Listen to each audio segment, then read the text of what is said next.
अस्सलामु अलैकुम वरहमतुल्लाहि वबरकातुहू। ये बहुत ही खुश आइन बात है मेरी तरफ से और मेरी पूरी टीम की तरफ से। माह रबीउल अव्वल शरीफ की आमद सब दोस्तों को बहुत बहुत मुबारक हो। अल्हम्दुलिल्लाह सुम्मा अल्हम्दुलिल्लाह। माह रबीउल अव्वल शरीफ का चाँद 2025 यानी कि 1500 साला जश्न ईद मिलादुन नबी सल्लल्लाहु अलैहि वसल्लम वाला रबीउल अव्वल शरीफ का चाँद नज़र आ चुका है।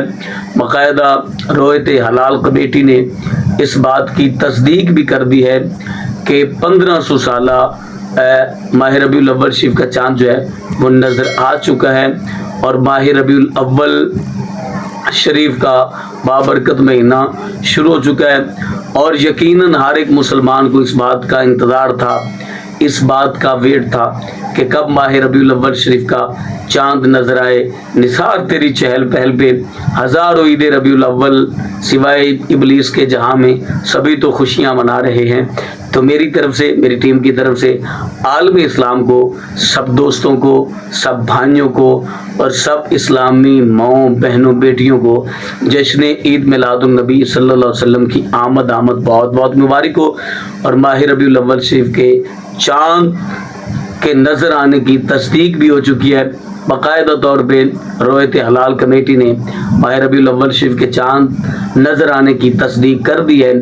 आप में से बहुत सारे लोगों ने माह रबीउल अव्वल शरीफ के चाँद की ज़ियारत भी की होगी और जिन लोगों ने ज़ियारत की है वो दूसरे मुसलमानों को मुबारकबाद पेश करें, क्योंकि ये वो बाबरकत महीना है कि इस महीने की 12 तारीख को नबी करीम सल्लल्लाहु अलैहि वसल्लम इस कायनात में तशरीफ़ लेकर आए। नबी करीम सल्लल्लाहु अलैहि वसल्लम की विलादत बासआदत हुई इसी महीने में और उसी निस्बत से हम इस महीने में नबी करीम सल्लल्लाहु अलैहि वसल्लम की आमद के सिलसिले में खुशी का इजहार करते हैं, जश्न मनाते हैं ईद मिलादुन नबी सल्लल्लाहु अलैहि वसल्लम के सिलसिले में। तो आपने भी जश्न ईद मिलादुन नबी सल्लल्लाहु अलैहि वसल्लम जोश व खरोश के साथ मनाना है और नबी करीम सल्लल्लाहु अलैहि वसल्लम की दात अक़दस पर कसरत के साथ दुरूद व सलाम पढ़ना है। तो मुझे उम्मीद है कि ये खुशी जो है वो आप तक पहुंच चुकी होगी और खुशियां मनाइएगा, क्योंकि हमारे करीम आका सल्लल्लाहु अलैहि वसल्लम की विलादत बासआदत वाला महीना आ चुका है और इस बाबरकत महीने का आगाज़ हो चुका है। अल्लाह हाफिज़।